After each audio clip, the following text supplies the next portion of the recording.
الحمد لله الحمد لله وكفى وسلام على عباده الذين اصطفى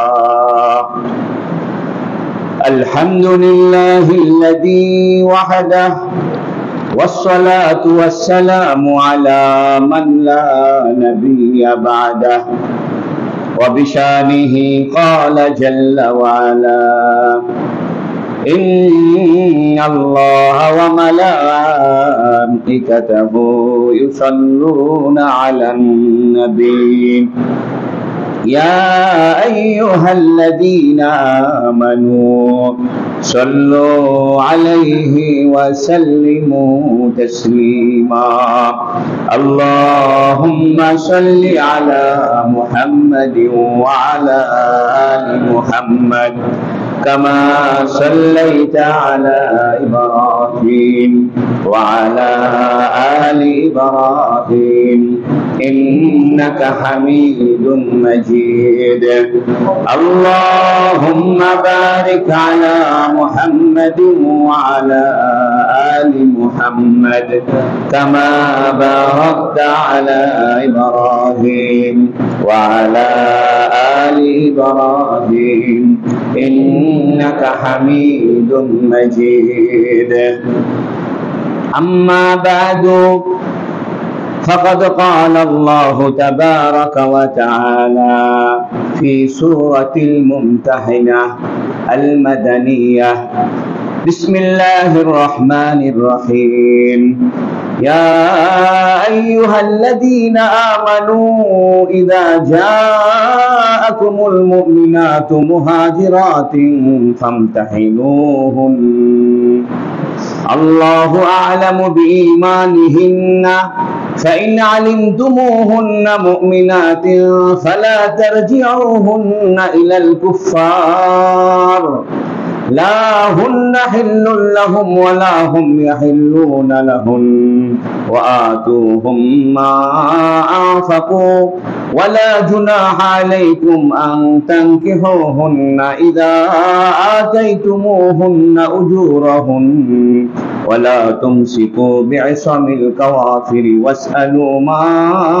أنفقتم وليسألوا ما أنفقوا ذلكم حكم الله يحكم بينكم والله عليم حكيم صدق الله العظيم আলহামদুলিল্লাহ আমরা সূরাতুল মুমতাহিনা থেকে আলোচনা করছিলাম। আমরা এই কথা জেনেছি যে হাতিম ইবনে আবি বালতা রাদিয়াল্লাহু তাআলা আনহু নামক একজন সাহাবী, তিনি বদরি সাহাবী ছিলেন। তবে তিনি একটি মহিলার কাছে একটি চিঠি প্রেরণ করেছিলেন মক্কার নেতৃস্থানীয় লোকদের কাছে, এবং সেই চিঠিতে নবী আলাইহিস সালাতু ওয়াস সালাম যে মক্কা বিজয় করবেন, মক্কাতে অভিযান চালাবেন, এ কথার ইঙ্গিত ছিল। এবং হুজুর সাল্লাল্লাহু আলাইহি সাল্লামকে আল্লাহ পাক জিবরিল ফেরেশতার দ্বারা জানিয়ে দিলেন, হে রাসূল, অমুক জায়গায় রওজায়ে খাখ নামক একটি জায়গায় একটা মহিলা আছে, ওই মহিলার কাছে একটা চিঠি আছে। নবী আলাইহিস সালাম ওই চিঠিটা উদ্ধার করেছিলেন। এটা আমরা গত মাসে আলোচনা করেছি, ঠিক কিনা? যারা আপনারা ছিলেন বা মনে আছে, এই ঘটনার প্রেক্ষিতে এখন এই সূরার মাঝে সূরাতুল মুমতাহিনায় 10 নম্বর আয়াত যেটি আমরা তেলাওয়াত করলাম, এই আয়াতের একটি শানে নুজুল রয়েছে, যে শানে বুরুদ রয়েছে, প্রেক্ষাপট রয়েছে। সেটি হলো হুজুর সাল্লাল্লাহু আলাইহি ওয়াসাল্লাম 6ষ্ঠ হিজরিতে, অর্থাৎ মক্কা থেকে মদিনায় যাওয়ার 6 বছরের মাথায় নবী আলাইহিস সালাম একটি স্বপ্ন দেখলেন যে তিনি বাইতুল্লাহর তওয়াফ করছেন, অর্থাৎ উমরা করছেন। নবী আলাইহিস সালাতু ওয়াস সালাম সাহাবায়ে কেরামকে নিয়ে মক্কাতুল মুকাররমার উদ্দেশ্যে, শুধু উমরা করার উদ্দেশ্যে আগমন করলেন। কিন্তু কাফেররা যখন এই খবর পেয়ে গেল যে মুহাম্মদ এবং তার সাথীরা মদিনা থেকে মক্কায় আসছে কাবা ঘর তওয়াফের জন্য, উমরা করার জন্য, তো কাফেররা হুদাইবিয়া নামক জায়গায় বাধা প্রদান করল। তারা বলল, তোমরা বেদিন, তোমরা বিধর্মী, আমাদের বাপ দাদার ধর্ম ত্যাগ করে তোমরা নতুন ধর্ম গ্রহণ করেছো, এবং তোমরা মদিনায় চলে গেছো, মক্কায় তোমাদের ঢোকা যাবে না। এক পর্যায়ে হুজুর সাল্লাল্লাহু আলাইহি সাল্লাম বললেন যে আমি শুধু মক্কার ঘর বাইতুল্লাহ শরীফকে তওয়াফ করব, ওমরা করে চলে যাব, আর কোনো কথা আমাদের নাই, কোনো দাবি নাই, কোনো আলোচনাও নেই। কাফেররা রাজি হচ্ছে না। হুজুর সাল্লাল্লাহু আলাইহি সাল্লাম তখন হযরত ওসমান ইবনে আফফান আল গনি রাদিয়াল্লাহু তাআলা আনহু তাকে প্রেরণ করলেন মক্কার নেতাদের সঙ্গে আলোচনা করার জন্য হুদাইবিয়া থেকে মক্কায়। হুদাইবিয়া বর্তমানে এটা জেদ্দা থেকে আসার পথে মক্কার যে পুরাতন রোড, ওই রোডে পড়ে। আর বর্তমানে হাজী সাহেবরা যেটা জেদ্দা থেকে মক্কায় আগমন করে, এটা নতুন রোড। এই নতুন রোডে আপনার কোরআন শরীফে একটা চিহ্ন রয়েছে, রেহাল রয়েছে রাস্তায়, যেটাকে বলা হয় বাব মক্কা, অর্থাৎ মক্কা গেট। এই রাস্তায় হুদাইবিয়া পড়বে না, হুদাইবিয়া পড়বে পুরাতন রাস্তায়। যাই হোক, তো হযরত ওসমান রাদিয়াল্লাহু তাআলা আনহুকে নবীজি মক্কার নেতাদের সঙ্গে কথা বলার জন্য পাঠালেন। তো হযরত ওসমানকে মক্কার কাফেররা বলল, ওসমান, তোমাকে আমরা পছন্দ করি, তুমি দানশীল মানুষ, ভদ্র মানুষ, তুমি একা একা তওয়াফ করে চলে যাও। তো হযরত ওসমান বললেন, না, রাসূলুল্লাহ সাল্লাল্লাহু আলাইহি সাল্লামকে ছাড়া আমি একা একা তওয়াফ করব না, ওমরা করব না। এই কথাবার্তা বলতে একটু দেরি হচ্ছে। কে যেন খবর দিয়েছে যে হযরত ওসমানকে তারা হত্যা করে ফেলেছে। এক পর্যায়ে নবী আলাইহিস সালাতু ওয়াস সালাম হুদাইবিয়ার প্রান্তরে একটি গাছের নিচে, বাবলা গাছ, একটি বায়াত গ্রহণ করেন, জিহাদের বায়াত গ্রহণ করেন। সেখানে নবী আলাইহিস সালাম নিজের এক হাতকে বলেন এটা ওসমানের হাত, আর নিজের আরেকটা হাতকে বলেন এটা আমার হাত। এভাবে বলেন যে হাদা ইয়াদু ওসমান, হাদা ইয়াদি, এটা ওসমানের হাত আর এটা আমার হাত। আমি আমার হাতকে ওসমানের হাতের উপরে রেখে বায়াত করলাম, চুক্তি করলাম, ওসমানের হত্যার প্রতিশোধ নিতে হবে। সুবহানাল্লাহ। পরে দেখা গেল যে হযরত ওসমান অক্ষত অবস্থায় ফিরে এসেছেন, তাকে আসলে হত্যা করা হয়নি। এক পর্যায়ে নবী আলাইহিস সালাতু ওয়াস সালাম এই হুদাইবিয়া নামক জায়গায় কাফেরদের সঙ্গে একটা চুক্তি করেন। এই চুক্তির নাম হলো হুদাইবিয়ার সন্ধি। এই হুদাইবিয়ার সন্ধিতে বেশ কিছু আলোচনায় স্থান পায় এবং সেখানে একটা চুক্তিনামা লেখা হয়, একটা কাগজে লেখা হয়। সেটি হলো যে এবছর মুহাম্মদ এবং তার সাথীরা ওমরা করতে পারবে না, তারা মদিনায় ফিরে যাবে।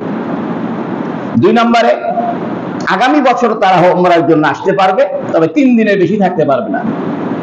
3 নম্বরে, আগামী বছর যখন এরা ওমরা করতে আসবে, তখন এরা তলোয়ার খাপের ভিতরে রেখে আসতে হবে, উন্মুক্ত তরবারি আনতে পারবে না। 4 নম্বরে চুক্তি হলো যে মুহাম্মদকে আমরা আগামী বছর ওমরা করতে দিব, বিনিময়ে মুহাম্মদ আমাদেরকে মদিনার রাস্তা ছেড়ে দিবে। অর্থাৎ মক্কার কাফেররা যে ব্যবসা করতে যাইতো গ্রীষ্মকালে এবং শীতকালে ইয়ামানে এবং সিরিয়াতে, এই 2 অঞ্চলে যে ব্যবসা যাইতে হতো মক্কার ব্যবসায়ীদের, তারা এই সিরিয়া এবং ইয়ামান 2টা দেশে যাইতে হইলে তাদেরকে মদিনার সামনে দিয়ে যাইতে হতো। কাফেররা বলল যে আমাদেরকে মদিনার পথ উন্মুক্ত করে দিতে হবে, কোনো বাধা দিতে পারবে না। তো নবী ইসলাম মেনে নিলেন। 5 নম্বরে চুক্তি হলো, যদি কোনো কাফের মক্কা থেকে মুসলমান হয়ে মদিনায় যায়, তাহলে তোমরা এদেরকে ফিরিয়ে দিতে হবে। আর কোন মুসলমান যদি মদিনা থেকে কাফের হয়ে আমাদের মক্কায় আসে, আমরা ফিরিয়ে দিব না। এই গুরুত্বপূর্ণ 6টা সন্ধি হয়, চুক্তি হয়। এই চুক্তিতে সাহাবায়ে কেরাম মনক্ষুণ্ণ।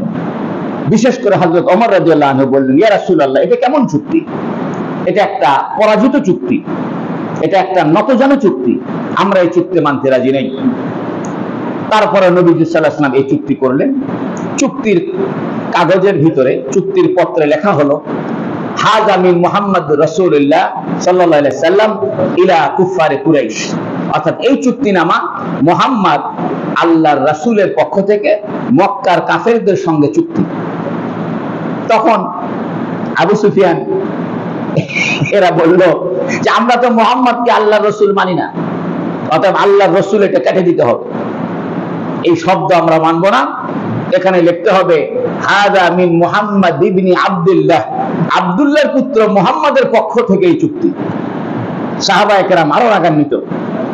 যে আমাদের রাসূলকে আল্লাহর রাসূল বলতে তারা রাজি নেই।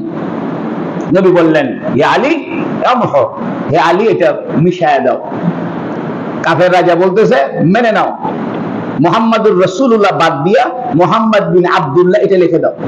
হযরত আলী বলতেছেন আমি পারবো না, আপনার নাম রাসূলুল্লাহর নাম আমি নিজের হাতে কাটতে পারবো না। কোন কোন বর্ণনায় আছে নবী আলাইহিস সালাম নিজেই ওইখানে কেটে দিয়ে লিখে দিলেন মুহাম্মদ বিন আব্দুল্লাহ। এই চুক্তি শেষ করার পরে নবী আলাইহিস সালাম ইহরাম গায়ে দিয়েছিলেন। এখন কেউই ইহরাম খুলতেছে না। এক পর্যায়ে নবী আলাইহিস সালাম ইহরাম খুলে ফেললেন এবং নবী আলাইহিস সালাম নিজে মাথা মুন্ডন করলেন। কারণ ওমরা করতে হইলে কাবা ঘর তওয়াফ করতে হয়, সাফা মারওয়া সাই করতে হয়, আর মাথা মুন্ডন করতে হয়, তাহলে ওমরা হয়ে যায়। তো নবী আলাইহিস সালাম মাথা মুন্ডন করলেন, দেখা দেখি সাহাবায়ে কেরাম মাথা মুন্ডন করলেন। এই অবস্থায় মুসলমানরা ভারাক্রান্ত হৃদয়ে মনক্ষুণ্ণ ভাবে হুদায়বিয়া থেকে মদিনার পথে রওনা হলেন। নবী ইসলাম উটের উপরে বসা ছিলেন। এর মাঝখানে নাজিল হইল ইন্না ফাতাহনা লাকা ফাতহাম মুবিনা, সূরা ফাতাহ নাজিল হইল। ফাতাহ মানে বিজয়। আল্লাহ পাক বললেন ইন্না ফাতাহনা লাকা ফাতহাম মুবিনা, হে নবী আমি আপনাকে অতি সত্বর একটা বড় ধরনের বিজয় দান করব। সুবহানাল্লাহ। মুফাসসিরিন কেরাম বলেন এই হুদায়বিয়ার সন্ধির কারণেই মক্কা বিজয় সম্ভব হয়েছে এবং হুদায়বিয়ার সন্ধির কারণে দলে দলে মানুষ মুসলমান হওয়ার সুযোগ পেয়েছে এবং হুদায়বিয়ার সন্ধি হওয়ার কারণে নবী আলাইহিস সালাম বিভিন্ন রাজা বাদশাদের কাছে, কাফের রাজা বাদশাদের কাছে, যেমন হেরাক্লিয়াস রোমের সম্রাট, নুশিরওয়া পারস্যের সম্রাট এবং বিভিন্ন সম্রাটদের কাছে নবী আলাইহিস সালাতু ওয়াস সালাম চিঠি লিখেছেন হুদায়বিয়া সন্ধির পরে। যাই হোক, এই হুদায়বিয়ার সন্ধি এটা ছিল ইসলামের ইতিহাসে এক গুরুত্বপূর্ণ অধ্যায়।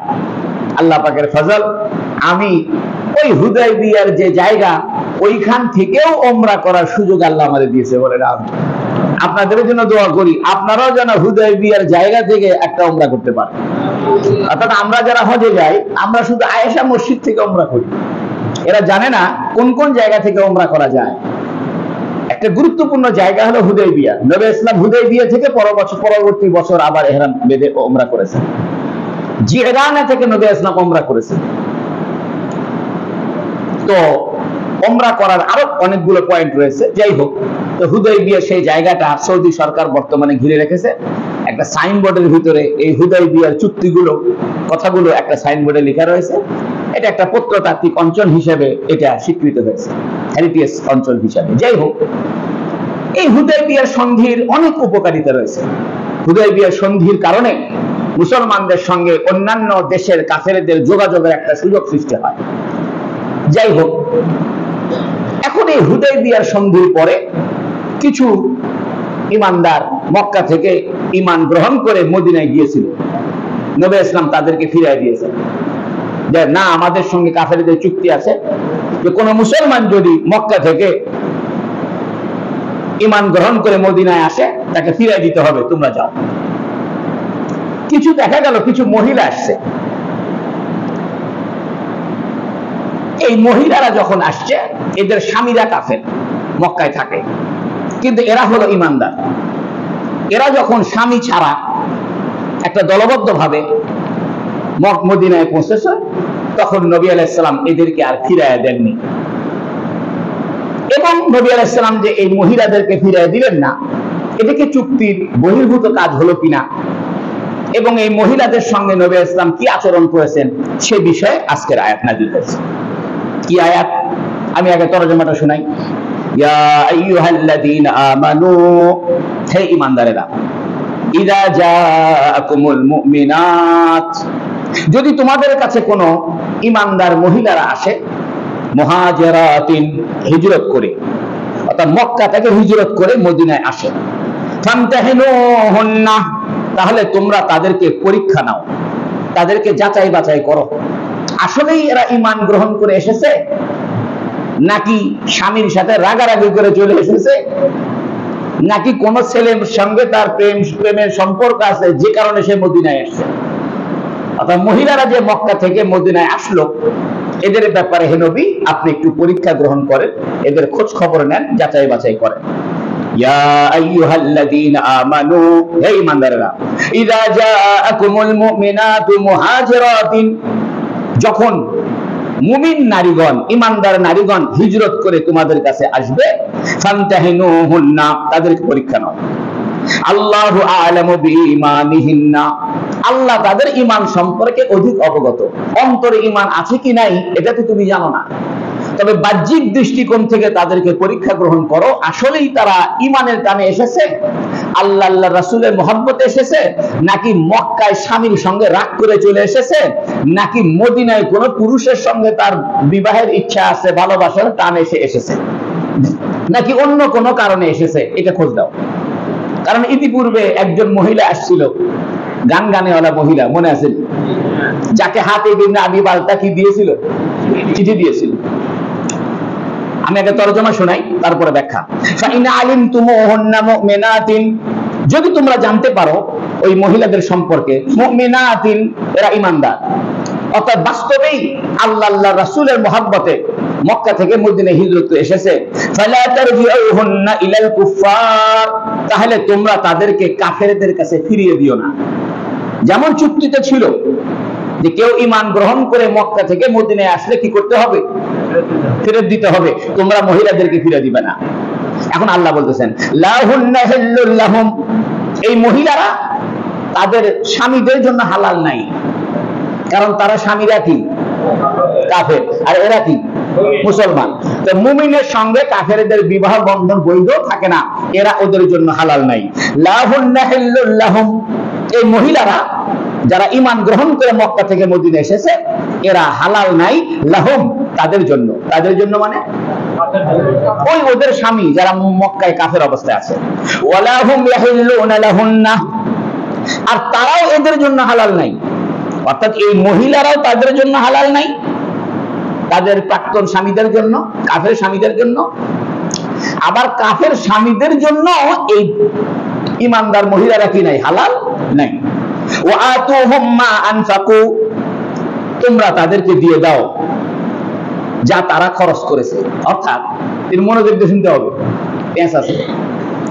অর্থাৎ ওই যে মক্কার কাফের স্বামীরা, এরা তো এই মেয়েদেরকে বিয়ে করেছিল মোহরানা দিয়া, ঠিক কিনা? এখন এই মেয়েরা যখন ঈমান গ্রহণ করে মদিনায় চলে আসলো, তো বিবাহ বন্ধন তো বিচ্ছিন্ন হয়ে গেল, তাহলে ওই কাফের স্বামীদের লস হলো না? কারণ ওরা তো মোহরানা দিয়ে বিয়ে করছে। এখন এই কাফের স্বামীরা যদি অন্য জায়গায় বিয়ে করতে চায়, তাহলে তো আবার মোহরানা দিয়ে বিয়ে করতে হবে, তাহলে এদেরকে দুইবার মোহরানা দিতে হচ্ছে। মোহরানা তো স্বামী দিয়েছিল কাফের স্বামীরা, এই মোহরানার টাকা পয়সা নিয়েই তো বউ চলে আসছে।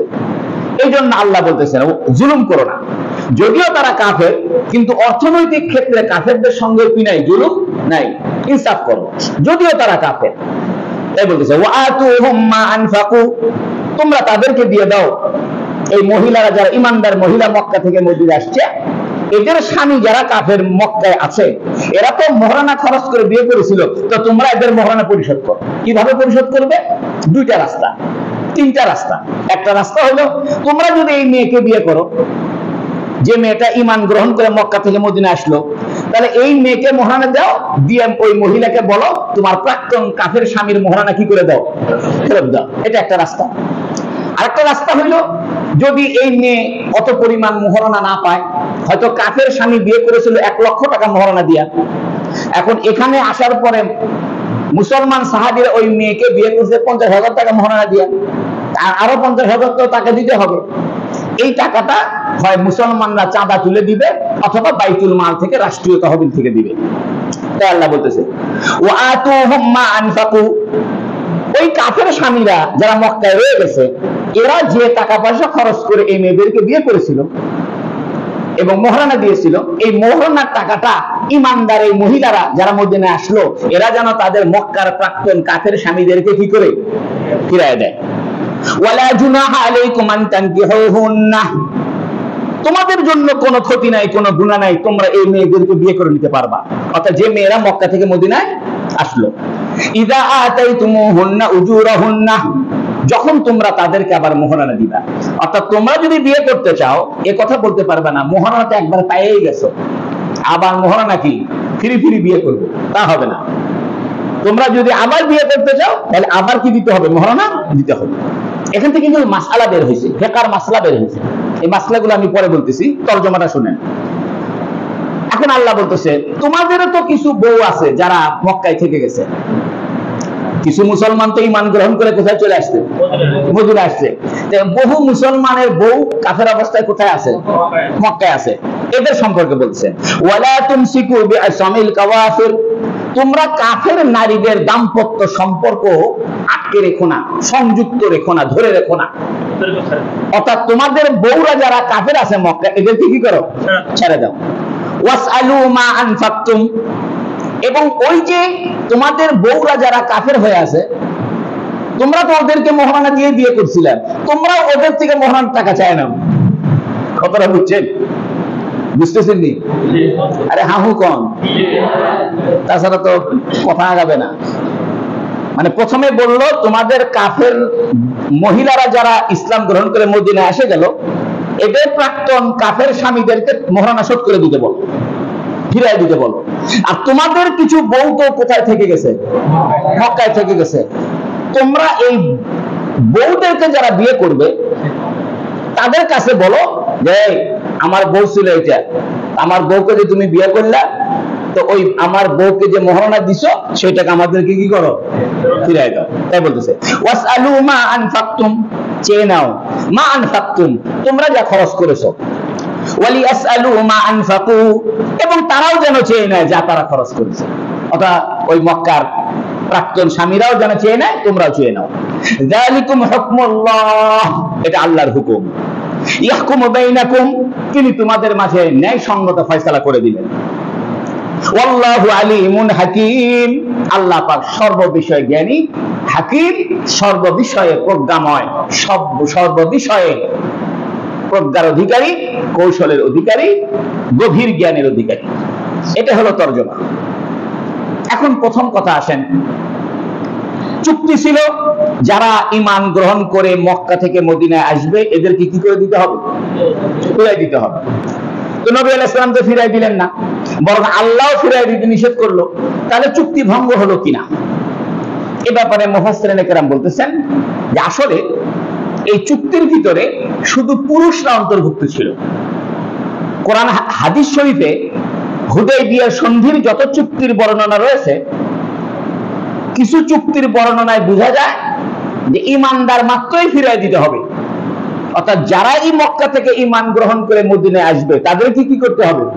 ফিরাই দিতে হবে। আর কিছু চুক্তির বর্ণনায় বোঝা যায়, এখানে রজুলুন শব্দ আছে, অর্থাৎ তোমাদের মক্কা থেকে যদি কোন পুরুষ ব্যক্তি হিজরত করে আসে তাহলে তোমরা তাদেরকে কি করো? ফিরায় দাও। এটা একটা দলিল। দ্বিতীয় দলিল হলো মহিলাদেরকে যে ফিরায় দেওয়া হলো না, এ ব্যাপারে কাফেররা কোনো অবজেকশন দেয় নাই, কোনো অভিযোগ দেয় নাই। কোন কাফের কথা বলে নাই যে আমাদের বউরা গেছে, আমাদের বউদেরকে ফিরায় দাও, এই কথা তারা দাবি করে নাই। এর দ্বারা বোঝা যায় যে চুক্তির ভিতরে মহিলা অন্তর্ভুক্ত ছিল না, শুধু কি অন্তর্ভুক্ত ছিল? পুরুষ অন্তর্ভুক্ত ছিল। দুই নম্বরে, মহিলারা তো আসলে পুরুষের অনুগামী, পুরুষের অধীনস্থ, আর যুদ্ধ করার ক্ষেত্রে পুরুষরাই অগ্রগামী।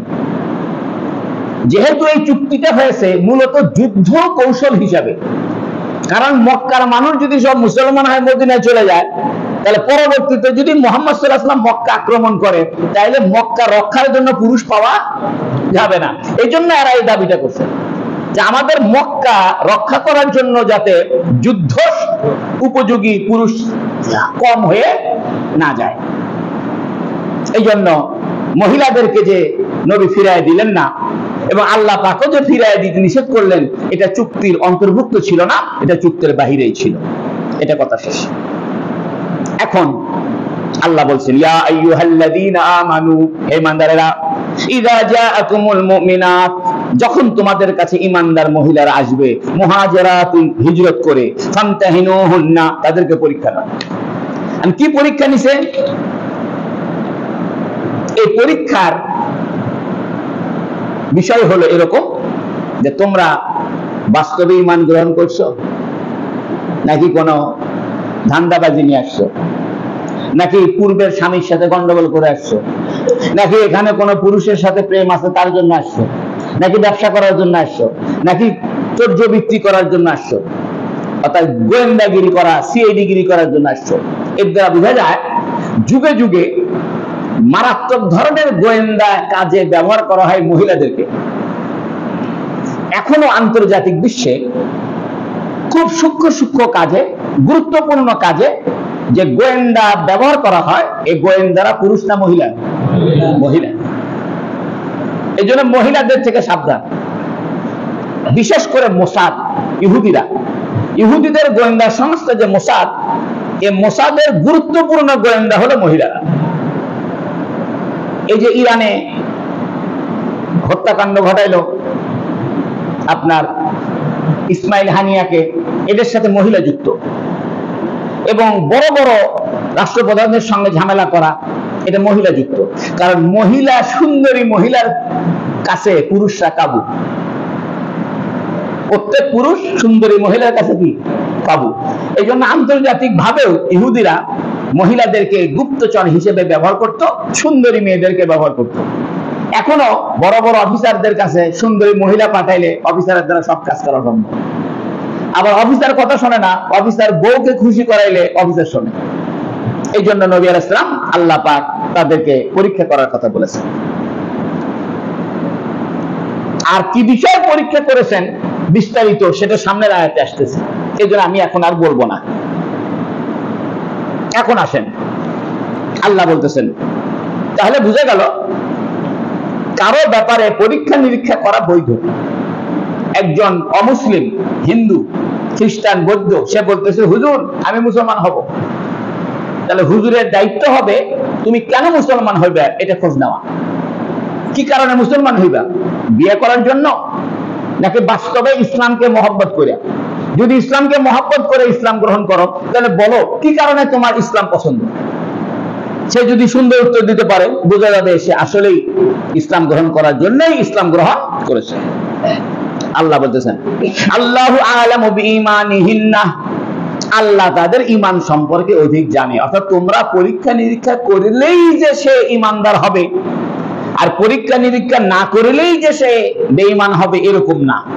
তবে তোমাদের রাষ্ট্রীয় ব্যবস্থা ঠিক রাখার জন্য মদিনার রাষ্ট্র, কারণ নবী আলাইহিস সালাম মদিনা যাওয়ার পরে একটা রাষ্ট্র গঠন করছেন, এটাকে বলা হয় মদিনার সনদ। মদিনার সনদের আলোকে নবী আলাইহিস সালাম একটা বহুজাতিক রাষ্ট্র প্রতিষ্ঠা করেছেন, বহু ধর্মের রাষ্ট্র। অর্থাৎ সেখানে মুশরিক 6 ধরনের ধর্মের মানুষ ছিল। মুসলমান ছিল, ইহুদি ছিল, খ্রিস্টান ছিল, মুশরিক ছিল, মূর্তি পূজারী মুশরিক ছিল, আগুন পূজারী ছিল এবং তারকা পূজারী ছিল।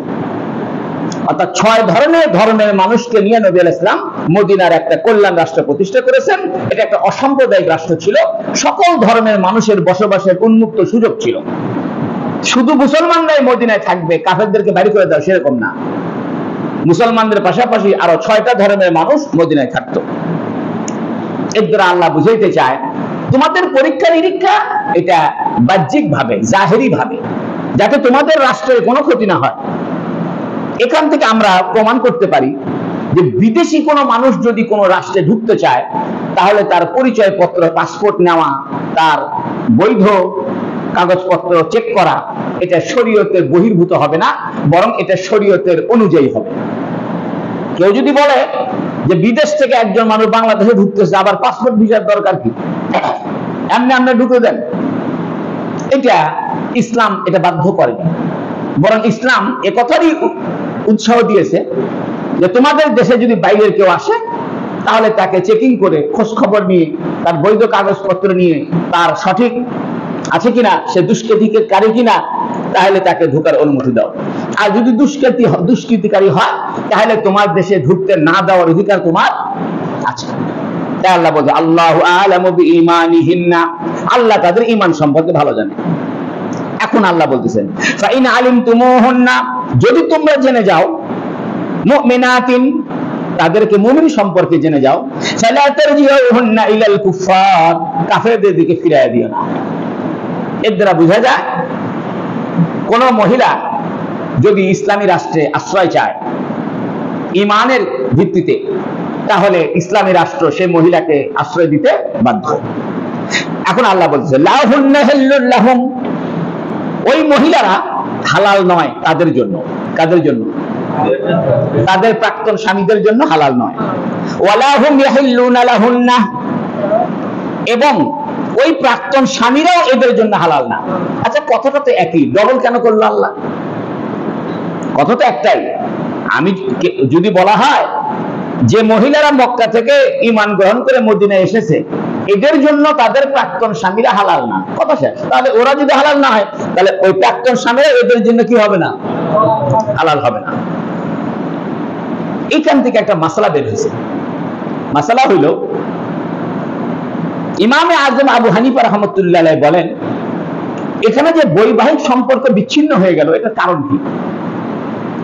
বলতেছে এটার কারণ হলো দারুল হারব আর দারুল ইসলামের ব্যবধান। অর্থাৎ মক্কা হলো দারুল হারব, অর্থাৎ যুদ্ধান্দেশী দেশ, কাফের দেশ, শত্রু দেশ। আর মদিনা হলো নিরাপত্তার দেশ। তো মদিনা যেহেতু নিরাপত্তার দেশ, নিরাপত্তার দেশে অবস্থানকারী কোন ব্যক্তির জন্য তার শত্রু দেশ অর্থাৎ কাফের দেশ দারুল হারব বলা হয় এমন কাফের দেশ যে কাফের দেশ মুসলমান দেশের বিরুদ্ধে যুদ্ধ ঘোষণা করেছে এবং মুসলমানরা সেখানে নিরাপদ নাই, এরকম দেশকে কি বলে? দারুল হারব বলে। ইমাম আজম আবু হানিফা রাহমাতুল্লাহ আলাইহি বলতেছেন যে এটা দারুল হারব আর দারুল ঈমানের পার্থক্যের কারণে বিবাহ বিনষ্ট হয়ে গেছে। আর ইমাম মুহাম্মদ, ইমাম শাফি, ইমাম মালিক, ইমাম আহমদ বিন হাম্বল রাহিমাহুল্লাহ, ওনারা বলতেছেন এটা বিবাহটা বিনষ্ট হয়েছে ইসলামের কারণে। কিসের কারণে? অর্থাৎ এরা ইসলাম গ্রহণ করেছে, ওরা গ্রহণ করেনি। তাহলে ইসলাম গ্রহণ করাটাই হলো বৈবাহিক সম্পর্ক ছিন্ন হওয়ার কারণ। আর আবু হানিফা সাহেব বলতেছেন ইসলাম গ্রহণ করাটা বৈবাহিক সম্পর্ক ছিন্নের কারণ না, বরং এটা দারুল হারব অর্থাৎ শত্রু দেশে আর ইসলামী দেশে, দুই দেশে স্বামী স্ত্রী দুইজন দুই এলাকায় থাকার কারণে বিবাহ সম্পর্ক ছিন্ন হয়েছে। এর দ্বারা ফলাফল কি দাঁড়াইল? ফলাফল দাঁড়াইল ইমাম আবু হানিফা সাহেব রহমতুল্লাহ আলাইহির মত অনুযায়ী যদি স্বামী বা স্ত্রী কেউ কাফের হয়ে যায়, তাহলেও ইদ্যত পর্যন্ত, ইদ্যত মানে তিনটা হায়েস। কয়টা হায়েস? অর্থাৎ 3 মাস। 3 হায়েস পর্যন্ত তার সাথে বৈবাহিক সম্পর্ক থেকেই যায়। এজন্য ইসলাম গ্রহণ যদি স্বামী বা স্ত্রী করে আর একজন কাফের থাকে, তবুও তার পেটের সন্তানটা এর দিকে সম্পৃক্ত হবে। আমি কথাটা বুঝাতে পারলাম? আর 3 ইমামের কাছে, ইমাম শাফি, ইমাম মালিক, ইমাম আহমদ বিন হাম্বল, ওনারা বলতেছেন যে না, ইসলাম গ্রহণ করার কারণেই তাদের স্বামী স্ত্রী সম্পর্ক কি হয়ে গেছে? বিচ্ছিন্ন হয়ে গেছে। এটা ডবল কেন বললো আল্লাহ? আল্লাহ ডবল এই জন্য বলতেছে যে এই মহিলারাও তাদের প্রাক্তন স্বামীর জন্য বৈধ নাই, আর ওদের কাছেও এই বউগুলা কি নাই? বৈধ নাই। অর্থাৎ বৈধতার সম্পর্ক দুই দিক থেকে কি হয়ে গেছে? ছিন্ন হয়ে গেছে। এখান থেকে ইমাম আজম আবু হানিফা সাহেব বলতেছে এরা দুই দল যেহেতু দুই দিকে অবস্থানকারী, এই কোরআন শরীফে আয়াত দ্বারা বোঝা যায় এরা হলো চলে আসছে মদিনার ইসলামী রাষ্ট্রে আর ওরা আছে শত্রু রাষ্ট্রে। এই জন্য আল্লাহ এটা ডবল বলছে, লাহুন্না হিল্লুল লাহুম, এই মহিলাদের জন্য তাদের প্রাক্তন স্বামী বৈধ নাই। অনুরূপ ভাবে ওই কাফের স্বামীদের কাছেও এই বউগুলো কি নাই? বৈধ নাই। আল্লাহ 2 ভাগে ভাগ করছেন। এখান থেকে ইমাম আজম আবু হানিফা সাহেব বলতেছেন এটা বিবাহ যে নষ্ট হয়ে গেল, এটার কারণ হলো এই শত্রু দেশে তার স্বামী আর ইসলামী দেশে তার স্ত্রী, এটাই হলো কারণ। এখান থেকে আবু হানিফা সাহেব এই মাসলাটা বের করছেন। এই জন্য আবু হানিফা সাহেব রহমতুল্লাহ আলাইহিকে যারা বলে যে দেখালে কিয়াস করে চলে, কিয়াস করে চলে, আবু হানিফা সাহেবের মাসালা হলো কোরআনের গভীরতা। সুবহানাল্লাহ। এজন্য আবু হানিফা সাহেব বলতেছে আল্লাহ এটা ডবল করার কারণ হলো দুইজন দুই দেশে আছে। এজন্য যদি কারো স্বামী বা কারো স্ত্রী দারুল হরব থেকে দারুল ইসলামে না আসে, এমনকি সে ইসলাম গ্রহণ করেছে, মনে করেন ভারত আমাদের পার্শ্ববর্তী দেশ, এটা দারুল হরব হয়ে গেল, অর্থাৎ ভারত আমাদের সাথে যুদ্ধ ঘোষণা করল। ভারত যদি বাংলাদেশের সাথে যুদ্ধ ঘোষণা করে এবং এটা যদি ইসলামকে কেন্দ্র করে যুদ্ধটা হয়, তাহলে ভারত হবে শত্রু রাষ্ট্র, কাফের রাষ্ট্র। এখন কাফের রাষ্ট্রে একজন মুসলমান আছে, তার বউ চলে আসে বাংলাদেশে, এদের বিবাহ বাতিল হয়ে যাবে কার কাছে? কোন ইমামের কাছে? আবু হানিফা সাহেবের কাছে। অর্থাৎ স্বামী যদি দারুল হরবে থাকে, শত্রু রাষ্ট্রে থাকে, আর বউ যদি ইসলামী রাষ্ট্রে চলে আসে, স্বামীর সাথে এই বউয়ের সম্পর্ক ছিন্ন হবে। যদিও স্বামী ইসলাম গ্রহণ করে নাই, তারপরেও সম্পর্ক ছিন্ন হবে। কেন বুঝেননি আপনারা? দুইজন দুই রাষ্ট্রে আছে। ইমাম আবু হানিফা সাহেবের কাছে বৈবাহিক সম্পর্ক ছিন্ন হওয়ার কারণ কি? দুইজন শত্রু রাষ্ট্র আর ইসলামী রাষ্ট্র। শত্রু রাষ্ট্রে যে স্বামী আছে, ওই স্বামী যদি ইসলাম গ্রহণ করে, ইসলামেও থাকে, তাও এটার বউ থাকবে না। কারণ তুমি মিশে মিশে বউ রাখবে কে? তুমি তো কাফের দেশে থাকো। বউকে যদি পাইতে চাও, তাহলে কাফের দেশ থেকে মুসলমান দেশে চলে আসো। আর তুমি কাফের দেশে থাকা মানেই হলো তোমার জায়গা জমির মহব্বত, তুমি কাফের দেশ থেকে আসতে চাচ্ছ না, তা তোমার মধ্যে শয়তানি আছে। আর যদি সে প্রমাণ করে যে না, আমি কাফের দেশ থেকে বের হতে পারতেছি না, আমি আসলে এই কাফেরদের বিরুদ্ধে, কিন্তু আমি এই কাফের দেশ থেকে বের হতে পারতেছি না, তাহলে ভিন্ন কথা।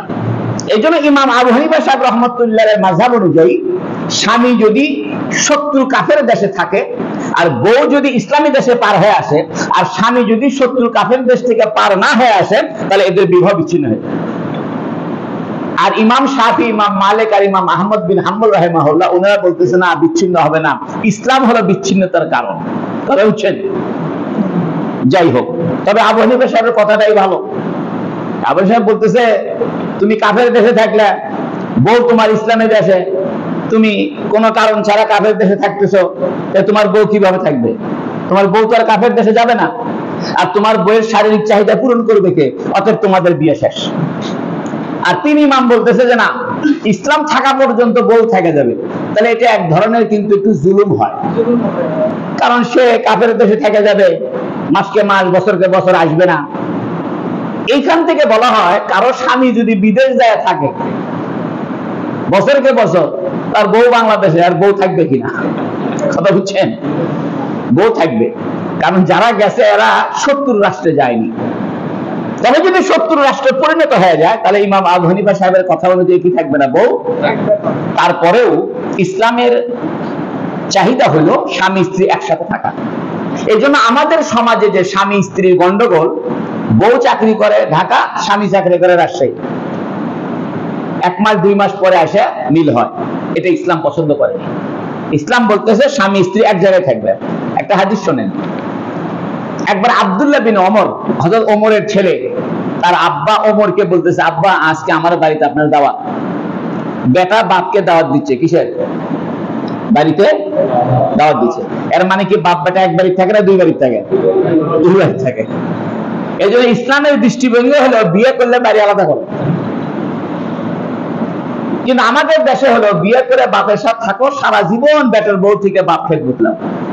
অর্থাৎ বিয়ে করছে চাকরানি হিসেবে। আমাদের দেশের দৃষ্টিভঙ্গি হলো বেটাকে বিয়ে করাবি খেদমতের জন্য, বেটাকে বিয়ে করবি সংসার দেখার জন্য। আর বেটা কিন্তু চাকরি করার জন্য চট্টগ্রাম থাকে, আর বউটা থুয়ে গেছে বাপের বাড়ি, মানে শ্বশুর বাড়ি, শাশুড় শাশুড়ির কাছে। এটা জায়েজ নাই। আপনি বিয়ে দিচ্ছেন বেটাকে, বেটার স্বার্থে বউকে ছেড়ে দিতে হবে। কিন্তু আমাদের দেশের টেন্ডেন্সি হলো বেটাকে বিয়ে করাবো আমাদের খেদমতের জন্য।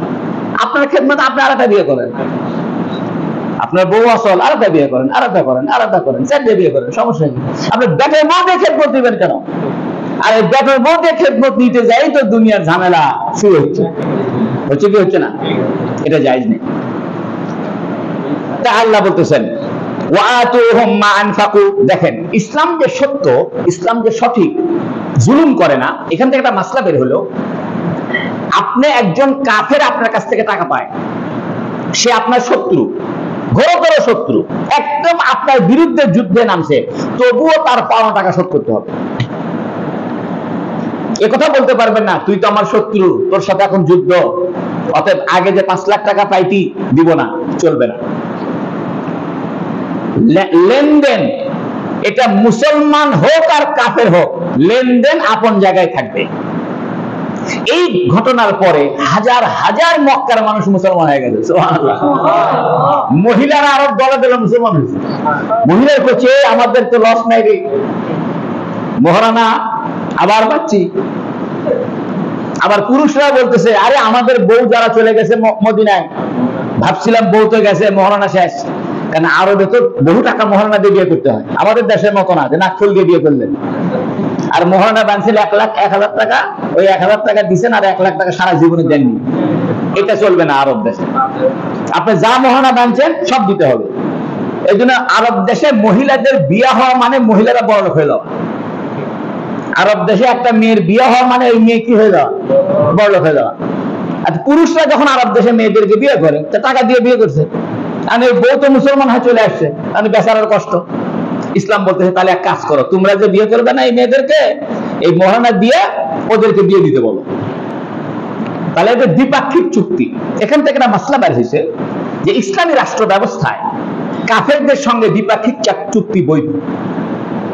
অর্থাৎ আপনি ইসলামী রাষ্ট্র হলেই যে কাফের রাষ্ট্রের সাথে কোনো চুক্তি করতে পারবেন না, কোনো ব্যবসা করতে পারবেন না, কোনো যোগাযোগ রাখতে পারবেন না, এরকম নয়। অনেকে বলে মোদির ভারতের সাথে আবার বর্তমানে ইউনুস একটু নরম নরম ভাব দেখাচ্ছে। কাফের রাষ্ট্রের সঙ্গে ইসলামী রাষ্ট্র কি করতে পারবে? চুক্তি করতে পারবে, অর্থনৈতিক চুক্তিও করতে পারবে। কারণ এটা কি চুক্তি? অর্থনৈতিক চুক্তি। এখন এই চুক্তিটা কিভাবে বাস্তবায়িত হয়েছে সেটা হলো, তোমরা যে মেয়েদেরকে বিয়ে করতেছো, যারা কাফের স্বামীদেরকে মক্কায় ছেড়ে আসছে, এদেরকে মহারণা দিয়ে দাও, এরা ওদেরকে টাকা ফিরিয়ে দিবে। আর যদি কম পড়ে তাহলে তোমরা চাঁদা তুলে দাও অথবা রাষ্ট্র তহবিল ফিরে দাও। এখান থেকে আরেকটা মাসলা বের হয়েছে যে সমাজের কিছু দায়িত্ব রাষ্ট্রকে বহন করতে হবে, আর কিছু দায়িত্ব সমাজের লোককে বহন করতে হবে। যেমন জানাজার নামাজ, একজন মানুষ মারা গেছে, তার আত্মীয় স্বজন কেউ নাই, তার কাফনের টাকার খরচ, কবরের খরচ, এগুলো দেওয়ার কেউ নেই, তাহলে এটা দিবে রাষ্ট্র।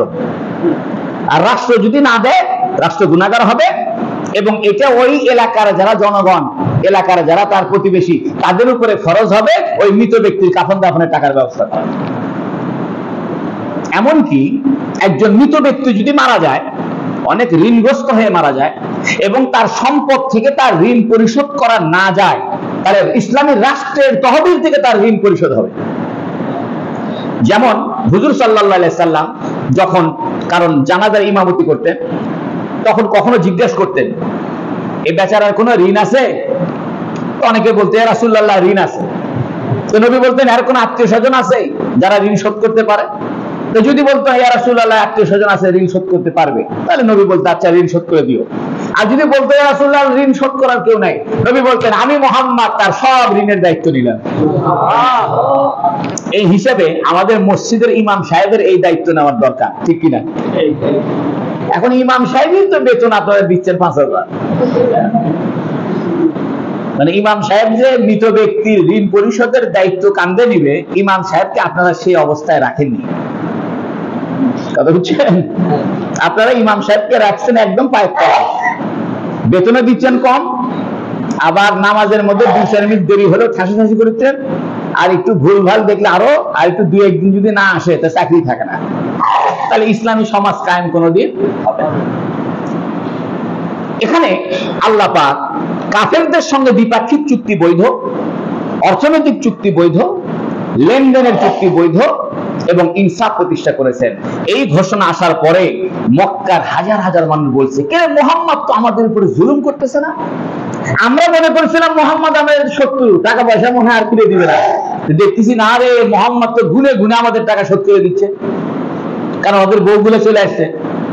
এই বউদের মহারানার টাকা আবার কি করতেছে? ফিরায় দিচ্ছে।